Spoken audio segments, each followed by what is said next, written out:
আমরা এখানে যারা আমার সামনে বসা আছেন, কেউ মিরপুর 10 এবং মিরপুর 1 নম্বর থেকে আগত হকার ভাই, আপনাদেরকে আমি এখানে মঞ্চ থেকে আমার চোখ যেদিকে যাচ্ছে আমি কিন্তু অনেককেই চিনি। দীর্ঘদিন আপনারা কষ্ট করে আপনাদের সংসার জীবন, আপনাদের ছেলে মেয়েকে সুশিক্ষিত করার জন্য ছোট ব্যবসা করে আপনারা কিন্তু ব্যবসা করেছেন। অর্থাৎ আপনারা কোনো খারাপ কাজের সাথে জড়িত নয়। আপনার ব্যবসা করে আপনারা আপনার পরিবারকে নিয়ে কিছুটা স্বাচ্ছন্দ্যে বসবাস করার জন্য আপনাদের এই কষ্টগুলো প্রতিমুহূর্তেই আপনারা করছেন। কিন্তু আপনারা নিজেরাও যখন আপনাদের সাথে কথা বলেছি, আপনারা নিজেরাও বলেছেন যে আমরা আসলে অবৈধভাবে ফুটপাতে আমরা নিজেরাও থাকতে চাই। আপনারা যদি আমাদেরকে একটা ব্যবস্থা করে দেন, অবশ্যই আমরা মেইন রোডের কোনো ফুটপাতে আমরা ব্যবসা করবো না। আপনারা বলেছেন না, এটা অনেকে বলেছেন। তারপরে আপনাদের সাথে এখানে মঞ্চে যারা উপস্থিত আছে আমাদের সিটি কর্পোরেশন ডিপার্টমেন্টে আপনাদের সাথে বড় পরিসরে আমরা একটা মাঠে একটা জনসভার মতোই করেছি। আপনাদেরকে আপনাদের বক্তব্য উপস্থাপন করার জন্য আপনাদের মনের ভাষা কি, আপনাদের কি চান, আপনাদের ইচ্ছা কি, সেই বক্তব্য শোনার জন্য আপনাদের মুখ থেকে আমরা কিন্তু মাইক্রোফোনগুলো ওপেন করে দিয়েছি। আপনাদের কাছ থেকে আমরা চাহিদা চেয়েছি, আপনাদের অন্য কোথাও পছন্দ আছে কিনা, কোথায় কি আপনারা করতে চান। আপনারা বিভিন্নভাবে ভিন্ন ভিন্ন মত পোষণ করেছেন। আবার কেউ কেউ বলেছেন আমরা ফুটপাতে ব্যবসা করবো না, বাট আমাদেরকে একটু সময় দিতে হবে। সেটা যৌক্তিক কথাই আপনি বলেছেন। ফুট করে বললে একটা জায়গা থেকে একটা জায়গায় যাওয়া যায় না, কিন্তু সময়ের যে টাইম ফ্রেমটা ছিল সেটা কি যৌক্তিক ছিল? ছিল, সেটা যৌক্তিক ছিল না। এটা আপনাদের না বলছেন। আমরা আপনাদেরকে জিজ্ঞেস করি সেই টাইম ফ্রেমটা কত দিনের হতে পারে। আপনার বলছেন 2 বছর, কেউ বলেছেন 3 বছর, আবার বলেছেন আমাদের অন্যত্র জায়গা করে দিবেন যখন তার আগ পর্যন্ত।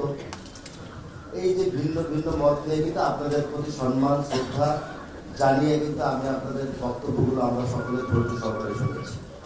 পরবর্তীতে কি করলাম, সাংবাদিক বন্ধুরা এখানে অনেক উপস্থিত আছেন, তারা উৎপেতে আছে কখন এই বিষয়গুলো নিয়ে লেখালেখি করবে, টিভিতে দেখাবে।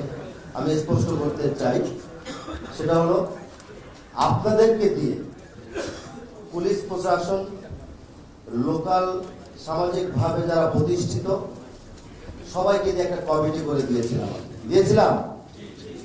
জোরে বলে দিয়েছিলাম। আপনাদের সাথে মতামত নিয়ে, আপনাদের প্রতিনিধি নিয়ে আমরা একটা কমিটি করেছিলাম, যেই কমিটির মধ্য দিয়ে একটা টাইম দিয়েছিলাম। এই টাইমের মধ্যে আপনারা নিজেরা একটা সমঝোতার ভিত্তিতে আপনাদের যদি কোনো জায়গায় পছন্দের জায়গা থাকে সেখানে আপনারা অ্যাড্রেস করবেন, আমরা সেটা আপনাদেরকে ব্যবস্থা করে দেব। কিন্তু আপনারা সেটা ব্যর্থ বলবো না, যে কোনো কারণেই হোক সেটা আপনারা সামনের দিকে এগিয়ে নিয়ে যেতে পারেন। তারপরেও আমি চেষ্টা করেছি যে আমার প্রিয় হকার ভাইয়েরা, আমার জন্ম মিরপুরে, ছোট থেকে বড় হয়েছে এখানে, দীর্ঘদিন আপনারা এখানে ব্যবসা করছেন, সকালে দুপুরে রাত্রে সবসময় আপনাদের সাথে দেখা। তারপরেও আমি দীর্ঘ 41 বছর মিরপুরে থাকি, মিরপুরে আমার রাজনীতি। 41 বছর আমার রাজনীতির কেন্দ্রবিন্দু মিরপুর থেকে। এখানে অনেক হকার সহকর্মীরা আমার আছে যারা মিটিং মিছিল আমার সাথে অংশগ্রহণ করেছে, আবার অনেকে করে নাই, অনেকেই করে নাই। কিন্তু আমরা কোনো ভেদাভেদ দেখিনি। আমরা কোনো রাজনৈতিক দলের বা বিভিন্ন মতামতী দলের কেউ এখানে আছেন, বা আমি বিএনপি করি আমার কর্মীকে আমি এখানে পুনর্বাসন করব, অন্য রাজনৈতিক দলের কোনো কর্মীকে পুনর্বাসন করব, এই ধরনের ভ্রান্ত ধারণা থেকে আমি কিন্তু সরে এসে আপনাদের সকলের সাথে আলোচনার মধ্যে দিয়ে আজকে এই অনুষ্ঠানটা আমি করতে পেরেছি। আমি যদি মনে করতাম, বা আমরা ঢাকা উত্তর সিটি কর্পোরেশন যদি মনে করতো যে 10 নম্বরে হোপের সামনে কি মানে বিশ্রী একটা অবস্থা, আপনারা নিজেরা বলেন। সাংবাদিক বন্ধুরা মাঝে মাঝে টিভি চ্যানেলে দেখায়, পত্র পত্রিকায় আসে, এটা সিটি কর্পোরেশনের জন্য একটা লজ্জাজনক একটা বিষয়। আবার যেখানে আপনারা ফুটপাতে ব্যবসা করছেন দোকান, সেখানে হাঁটা চলার কোনো জায়গা নেই। যারা আমাদের হোল্ডিং ট্যাক্স দেয়, যারা সিটি কর্পোরেশনকে অর্থ দিয়ে সহযোগিতা করে, যেই অর্থ ব্যয় করে আমরা রাস্তাঘাট করেছি, যেই অর্থ ব্যয় করে সেই ফুটপাতটা নির্মাণ করেছি, তারা তো সেখানে হাঁটতে পারছে। তাহলে কি করতে হবে? তাদেরকেও তো সুযোগ করে দিতে হবে। বাট আপনাদেরকে একদম উচ্ছেদ করে, বঞ্চিত করে, বল প্রয়োগ করে সেই কাজটা কিন্তু আমরা করেছি। আমি অন্য জায়গায় হয়েছে না, প্রতিদিন হচ্ছে না, কিন্তু আমি কিন্তু এই জায়গা থেকে সরে এসে মানবিক কারণে মাননীয় প্রধানমন্ত্রী, যাকে আপনারা ভোট দিয়ে এই বাংলাদেশের প্রধানমন্ত্রী নির্বাচিত করেছেন, উনি একজন মানবিক মানুষ। যখন চতুর্দিকে উচ্ছেদ অভিযান শুরু হলো, উনি কিন্তু আমাকে ডেকে বলেছেন যে বিশেষ করে 10 নম্বর এবং 1 নম্বরে তোমার মৃত্যুজনের হটস্পট, এখানে অবস্থাটা কি। আমি আপনাদের সাথে মিটিং করেছি, উনি দেখেছেন, ভিডিও করেছি, আমি রিপোর্ট আকারে ওনার কাছে আমি এটা উপস্থাপন করেছি। আমি বলেছি যে আমরা এই উদ্যোগগুলো গ্রহণ করছি, আমরা আপনার অনুমতি নিয়ে আমরা এটা করতে চাই। উনি নির্দ্বিধায় কোনো সময় ক্ষেপণ না করে আপনাদের কথা চিন্তা করে, ওরা তো মানুষ যাবে কোথায়, এই শব্দটি উনি আগে ব্যবহার করেছেন। ওরাও তো মানুষ যাবে কোথায়, ওদেরকে একটা অন্যত্র, মেইন রোডে নয়, অন্যত্র একটা জায়গায় তাদেরকে ব্যবস্থা করে দেওয়া। এবং বিভিন্নভাবে ফুটপাতে যারা ব্যবসা করে, হকারিদের কাছে বিভিন্ন জায়গায় চাঁদা দাবি করে, এটা থেকে যাতে তারা রেহাই পায় এমন একটা বৈধতা দেওয়ার চেষ্টা করে সিটি কর্পোরেশনের পক্ষ থেকে। তখন আমরা এসে এখানে উপস্থিত আমাদের কর্মকর্তাদের সাথে আলোচনা করে একটা সুন্দর সলিউশন বের করেছি। সেটা হলো এই যে আইডি কার্ডটা আমরা আপনাদেরকে দিলাম, এটা শুধু আইডি কার্ড নয়, এখানে নিচে লেখা আছে, দেখবেন আপনারা, আইডি নাম্বার দেওয়া আছে, কোথায় বসবে সেটাও ফাইন্ড আউট করা আছে, এবং একটা কিউআর কোড দেওয়া আছে এখানে। যে কিউআর কোড আপনার মোবাইলের ক্যামেরা অপশনে গেলে আপনার সকল তথ্যগুলো, সত্যি তথ্যগুলো বের হয়ে আসবে। এটা দিয়ে নকল করার কোনো সুযোগ নেই। নাম পরিবর্তন করে আইডি কার্ড বানানো যাবে, কিন্তু এটাকে নকল করে আপনার অন্যত্র আইডিটা আপনি ব্যবহার করতে পারবেন। এটা হলো যে এক। দ্বিতীয় কথা, আমরা প্রথমে ভেবেছিলাম, আরেকটু ক্লিয়ার করি, পরিষ্কার করি, কারণ দুইটা টিভিতে অলরেডি আমি সাক্ষাৎকার দিয়েছি, এখানে অনেকগুলো টিভির ক্যামেরা আছে, সাংবাদিকরা আছে। আগে কথা ছিল 6টি মাঠ, ঢাকা উত্তর এবং দক্ষিণ সিটি কর্পোরেশনের 6টি মাঠে আমরা আপনাদের সরকারি যারা ব্যবসা করে তাদেরকে আমরা সেখানে পুনর্বাসনের জন্য সেখানে ব্যবস্থা করব। এই মাঠগুলোর ব্যাপারে আমাদের কাছ থেকে বিভিন্ন আঙ্গিকের প্রস্তাবনা আসছে। প্রস্তাবনা আসার পরে আমি হয়তো বা টিভিতে, মিডিয়াতে আমিও কথাগুলো বলেছিলাম, কিন্তু প্রস্তাবনা পাওয়ার পরে আমি এবং আমাদের সিটি কর্পোরেশন এবং পুলিশ ডিপার্টমেন্ট সবাই সরজমিনে সেখানে ভিজিট করে গিয়ে দেখলাম যে এই মাঠগুলো আমাদের কাছে বিভিন্নভাবে প্রস্তাবনা দেওয়া হয়েছে, সেই মাঠগুলো খেলার উপযোগী। সেখানে আমাদের এলাকার সন্তানরা খেলাধুলা করে সকাল বিকাল। যেই মাঠে খেলাধুলা হবে সেই মাঠে তো আমি আমাদের প্রিয় সহকর্মী বা হকার বন্ধুদেরকে সেখানে পুনর্বাসন করতে পারি না, পারি? সেখানে আপনার বাচ্চারাও খেলে। মাননীয় প্রধানমন্ত্রী সারা বাংলাদেশে একটা নির্দেশনা দেওয়া আছে, যেখানে খালি মাঠ থাকবে সেখানে সংস্কারের প্রয়োজন হলে সংস্কার করে সেখানে খেলা উপযোগী করে উন্মুক্ত করে দিতে হবে। সেই কারণে আপনাদেরকে আমরা অন্য একটা জায়গায় দিয়েছি, যেখানে যানজট হবে না, যানজট মুক্ত একটা ব্যবসা সুন্দরভাবে আপনারা আপাততভাবে বৈধভাবে করতে পারবেন।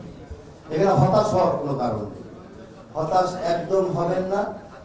আপনারা বলতে পারেন, ওই যে ভদ্রলোক গেঞ্জি পরা, উনি বলতে পারতেন যে তাহলে আমাদের স্থায়ী বন্দোবস্তটা কি। আমি সেটার আনসার আপনাদের সামনে দিতে চাই। স্থায়ী বন্দোবস্ত করতে হলে একটা দীর্ঘমেয়াদী পরিকল্পনা প্রয়োজন হয়। স্থায়ী বন্দোবস্তটা কি? আপনারা সারা জীবন ফুটপাতেই ব্যবসা করবেন? আপনাদের কি ইচ্ছে জাগে না আপনাদের নামে একটা মার্কেট হোক, মার্কেট হোক?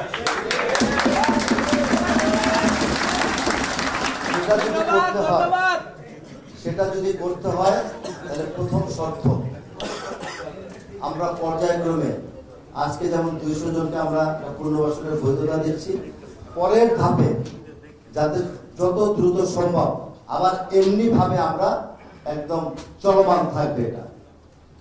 কিন্তু যাদেরকে আজকে আমরা এই পুনর্বাসনের জন্য digital ID card, QR code সহ দিলাম, তাদের কাছে একটা অনুরোধ আছে, আপনারা এখন যেখানে করছেন সেখানে না থেকে ওই জায়গাগুলো আপনারা ব্যবহার করবেন। তৃতীয় অপশন হলো আপনারা কেউ চকি ব্যবহার করে স্থায়ীভাবে সেখানে রেখে দিবেন না, যাতে করে ওই আগের মতো অবস্থা না হয়ে যায়। হয়তোবা কিছুদিন সময় আপনাদের লাগবে, সেই সময়টুকু আমরা হয়তোবা দিব, কিন্তু আপনাদেরকে মাথায় রাখতে হবে যে আমরা একটা ট্রলির মতো ব্যবহার করবো। সেই ট্রলিটা একটা ডিজাইন আমরা মনে হয় কাকে জানি বলছিলাম ডিজাইনটা করার জন্য, প্রয়োজনে আপনার ডিজাইনটা আপনাদের কাছে দিব। একরকম ডিজাইন থাকলে দেখতে সুন্দর লাগবে, ভালো লাগবে। এটা করলে আপনার রাত্রেবেলা যখন দোকানপাট বন্ধ হয়ে যাবে, আপনাদের যে কাগজপত্র বা ডাস্টগুলো আছে সেগুলো আপনি আপনার দোকানের সামনে একটা বস্তায় কিংবা একটা বাক্সে রেখে যাবেন, সিটি কর্পোরেশন সকালবেলা সেটাকে নিয়ে যাবেন।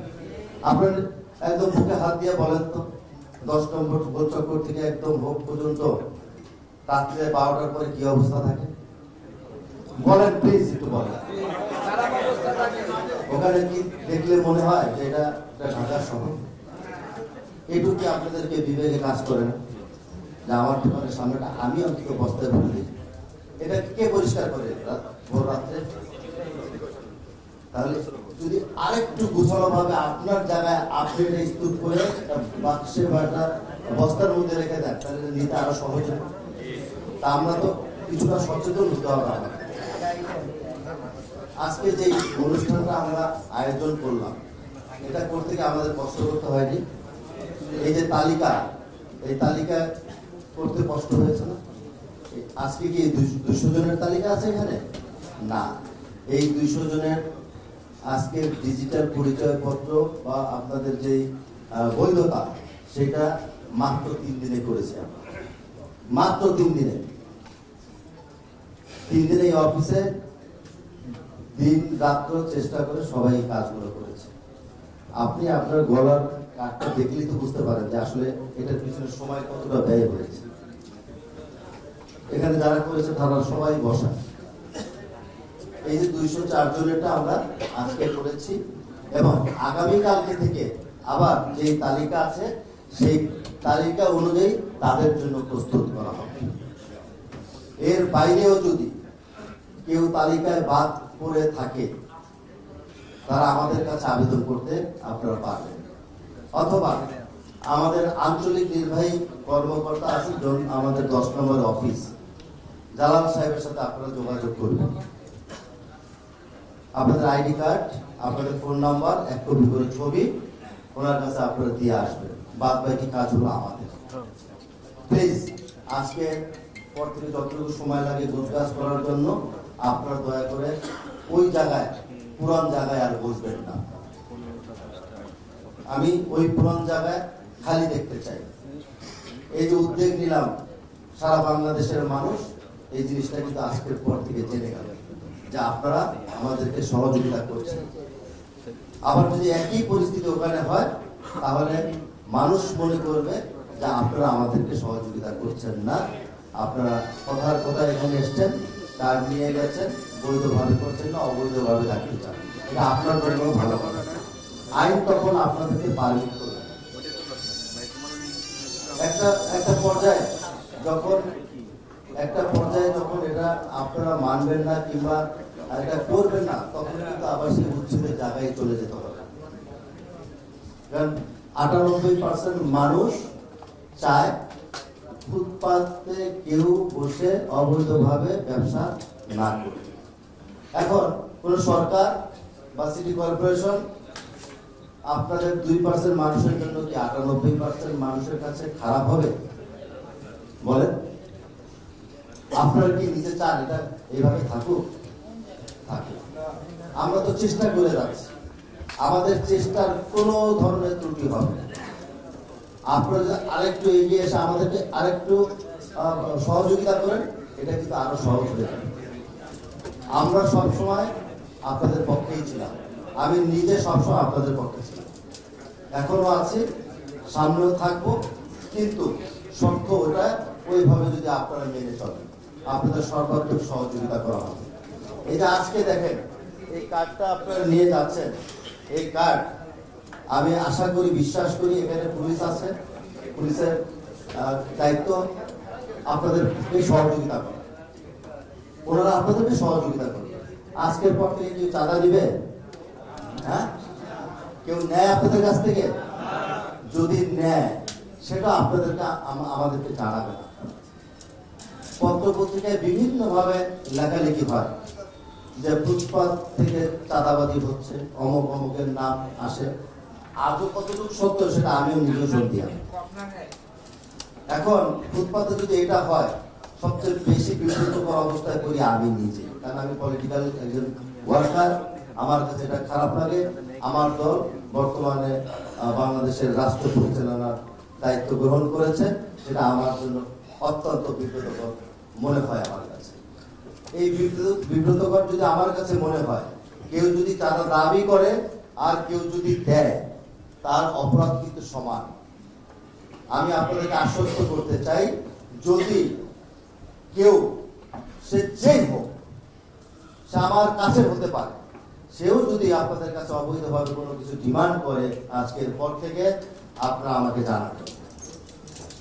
আপনারা জানাবেন এবং আপনাদেরকে একসাথে নিয়ে আমি সেটাকে প্রতিবাদ করব। ঠিক আছে? রাজি আছেন? আর কি এরপরে আমরা আপনাদের জন্য আমরা তালিকা পেয়েছি, তালিকাটা করে দিয়েছে কি পুলিশ, আমাদেরকে তালিকা করে দিয়েছে। পুলিশ ডিপার্টমেন্ট এসবির পক্ষ থেকে আমাদেরকে এই তালিকাটা করে দিয়েছে। আমি আবার রিপিট করছি, যদি এর বাইরে তাড়াহুড়া করে যদি তালিকার বাইরে কেউ থাকে, আপনারা আমাদের জোনাল অফিসার জালাল সাহেবের সাথে যোগাযোগ করবেন, ভোটার আইডি এবং আপনার মোবাইল নাম্বার এবং এক কপি ছবি দিয়ে আপনাদেরকে আমরা ব্যবস্থা করব। শুধু এটাই নয়, যখন আপনারা এখানে বসা শুরু করবেন, আশা করি আগামী কালকে থেকেই বসবেন, শুরু করলে আপনাদের জন্য আরেকটা রেজিস্ট্রেশন কার্ডের মতো আমরা আপনাদেরকে দিব। সেটা থাকবে আপনার ট্রলির মধ্যে লাগানো থাকবে, আপনার ট্রলিতে এটা লাগানো থাকবে, যাতে করে আপনার এটা পুরোপুরি একটা বৈধতা থাকে আপনার, যাতে ওখানে আপনি বসবেন, ওই নাম্বার অনুযায়ী আপনি বসবেন। এটা করতে একটু সময় হয়তো লাগবে। যখন আপনারা বসা শুরু করবেন, তখন থেকে এই কার্যক্রমগুলো আপনাদের কাছে আমরা পৌঁছে দিব, আপনাদেরকে আসতে হবে না। আমাদের জোনাল অফিসার সিটি কর্পোরেশনের পক্ষ থেকে আপনাদের ওই জায়গায় বসা অবস্থায় গিয়ে আপনাদের কাছে আমরা হস্তান্তর করে আসবো সরজমিনে দেখে। এটার জন্য আমরা অলরেডি কাজ শুরু করে দিচ্ছি। অর্থাৎ একটা শৃঙ্খলার ভিতরে থাকতে হবে। বিশৃঙ্খলার মধ্যে থাকলে আসলে জীবনে কিছুর জন্য করা যায় না, তেমনি ভাবে রাষ্ট্রের কোনো উপকার হয় না, শহর নগর উন্নয়নের কোনো উপকার হয় না। আমি আশা করব আজকে অনেকে বক্তব্য রেখেছেন, অনেকে রাখতে চান, আগামীতে আপনাদের বক্তব্য আমরা শুনবো। তবে সবাইকে একটু সহযোগিতা করবে। আজকে পর থেকে যখন আবার আপনি এলাকায় যাবেন, আমি আপনাদেরকে আগাম বলে দিচ্ছি, তখন আবার কিছু কনস্পিরেসি শুরু হবে, কিছু কনস্পিরেসি শুরু হওয়ার সম্ভাবনা মোহাম্মদ থাকে। আপনাদেরকে আবার ভুল বুঝাবে, আরে তোমাদেরকে তো এটা কোন রকম একটা বুঝবাজ দিয়ে পাঠাইছে এরকম উচ্ছেদ করার জন্য। সেটা আপনার বিশ্বাস করার কোনো প্রয়োজন নেই। বিশ্বাস করবেন তখনই যখন আপনি মনে করবেন যে আপনার জন্য আসলে আমরা কিছু করি, আপনাদের জন্য আসলে আমরা কিছু করি, তখন আপনারা বিশ্বাস করবেন। এর আগে আপনাদের বিশ্বাস করার কোনো প্রয়োজন নেই। একটা গোষ্ঠী, একটা জাতি বাংলাদেশ নিয়ে সবসময় ষড়যন্ত্র করেছে, এখনো করে, ভবিষ্যতেও করবে। অতএব তাদের কাছ থেকে আমাদের দূরে থাকতে হবে। তারা বিভিন্ন ধরনের মিথ্যা কথা বলেছে নির্বাচনের আগে পরে, হ্যাঁ, আমরা সেই বিষয়ে আপাতত না যাই। ভোট দিলে কি হয়? ভোট দিলে মানুষ পাস করে আমরা জানি। কেউ ধানের শীষে ভোট দিলে সে পাস করবে, যে বেশি দিবে। কেউ লাঙ্গলে দিলে সে পাস করবে, এটা আমরা জানি। ভোট দিলে নাকি জানলাতে যাওয়া যায়, এটা জীবনে শুনি। এটাও গত নির্বাচনের আগে আমরা বহুবার শুনেছি।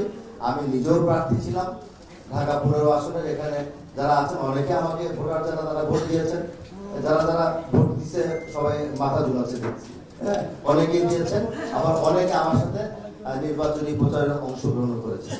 তো স্বাভাবিক না দিয়েছেন জানি, হ্যাঁ স্বাভাবিকভাবে আমি আপনাদের প্রতি একটু কৃতজ্ঞ আছি। সেই কারণে সবাই মিলেমিশে কাজ করব, আর সামনের দিনগুলোতে ইনশাল্লাহ আশা করি আপনারা আরো ভালো থাকবেন।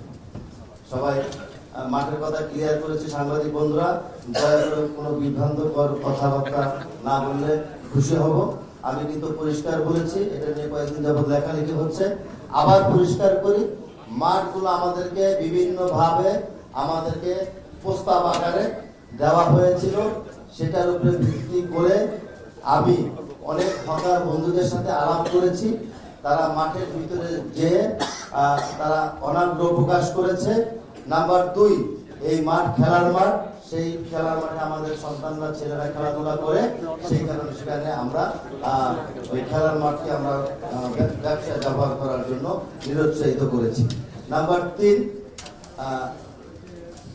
কিছু মাঠ আছে, ঈদগাহ মাঠ নামে একটা মাঠ আছে শেখপাড়ায়, সেটা ওয়াকফের একটা সমস্যা আছে, ব্যক্তি মালিকানা, সেখানে কিছু অবজেকশনেবল কথাবার্তা ছিল। এই কারণে আমরা ওখান থেকে সরে এসে যাতে করে এক জায়গায় বসালাম, আমার এই হকার বন্ধুরা এক জায়গা থেকে এক জায়গায় যাবে, আবার 2 দিন পর তারা ওখান থেকে চলে যাবে, সেটা কখনোই আমরা কামনা করি না, বিধায় এই সিদ্ধান্ত। অতএব আপনারা আপনাদের পত্র-পত্রিকার মাধ্যমে, ইলেকট্রনিক্স মিডিয়া যারা আছেন, টিভি ক্যামেরা আছেন, তারা এইভাবে সত্য সংবাদ পরিবেশন করবে বলে আমি মনে করছি। আর আজকে যারা এই বলেন, সাংবাদিক ভাইয়েরা বলেন। মাননীয় প্রশাসক, আমি ফরহাদ বিন নূর, আমি স্টার নিউজে কাজ করি। আমি অনেককে জিজ্ঞেস করলাম যে আপনাদেরকে কোথায় পুনর্বাসন, আপনিও বললেন যে মাঠগুলো তো শিশুরা আমাদের খেলাধুলা করে, তো সেগুলোকে বাদ দিয়ে অন্য কোনো বিবেচনা আপনারা নিচ্ছেন কিনা, এবং সেটা কোথায়, লোকেশনটা যদি বলতেন। লোকেশন মিরপুর 10 নম্বরে যারা আছেন, তারা 10 নম্বরের পাশেই 13 নম্বরের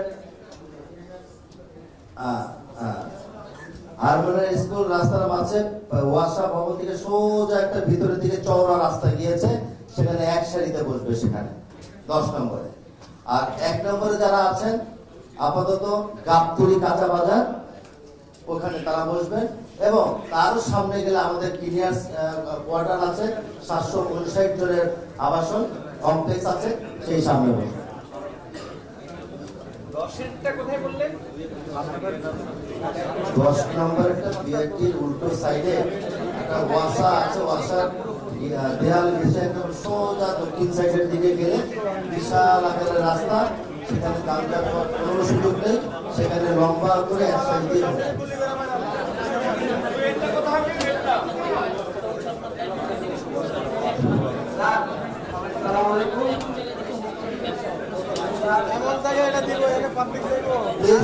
আমরা আস্তে আস্তে কথা বলি প্লিজ। দৃষ্টি আকর্ষণ করতেছি আপনার এখানে কি আংশিক ব্যবসায়ীরা ওখানে যাবে নাকি সকল ব্যবসায়ীরা ওখানে যাবে? এখানে সবাই যাবে, যতগুলো আমরা ওখানে বসতে দিতে পারবো পর্যায়ক্রমে। সেখানে বসার পরে যদি দেখি আরো জায়গা দরকার, সেখানে পরে ওটা আরেকটা ব্যবস্থা আমরা পাশে করে দিব। আমাদের তো এখানে অ্যাডভান্স তোমাদেরকে বলে দিব, কিন্তু আমরা করতে পারবো না। আবার এলাকার জনসাধারণের যে সুবিধা অসুবিধাগুলো আছে, সেগুলো তো আমাদেরকে দেখতে হবে। আমরা পর্যায়ক্রমে সবাইকে শিফট করবো। মাথায় রাখতে হবে একটা মেইন রোড ফুটপাথ থাকতে হবে ফাঁকা, মাথায় শুধু একটা রাখতে হবে, বাকিগুলো আমরা করে দিব। যখন আমরা তোমরা সবাই মিলে ওই 10 নম্বরের সব ব্যবসায়ী যখন একটা সাইডে চলে যাব, তোমাদের কাস্টমার কনজিউমার যারা আছে সবাই সেখানে যেতে বাধ্য। অর্থাৎ কাস্টমার তোমাদের যে পাবা না, অজুহাত দেখাচ্ছে কেউ, ওখানে গেলে কাস্টমার আসবে না, ওখানে গেলে আমার কাস্টমার কমে যাবে, বিষয়টা এরকম না। যখন কাছাকাছি একদম নেয়ার পাশাপাশি কিন্তু সেখানে তোমার আলটিমেটলি 200-300 দোকান বসে তোমার কাস্টমার সব যেতে বাধ্য। তোমাদের সুবিধার জন্য এটা করেছি। ওকে,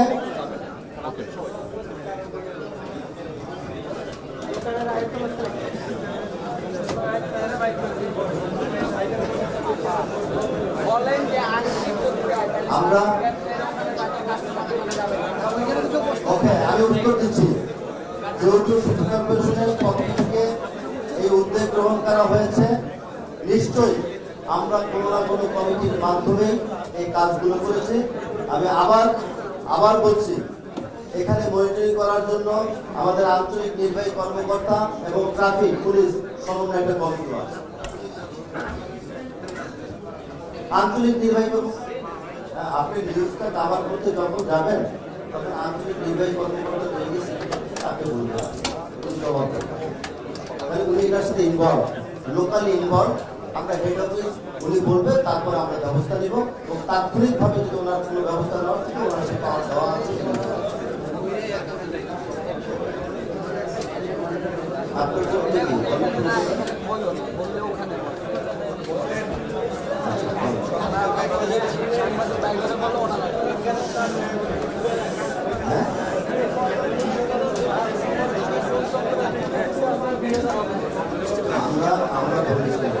আমরা কিন্তু বলেছি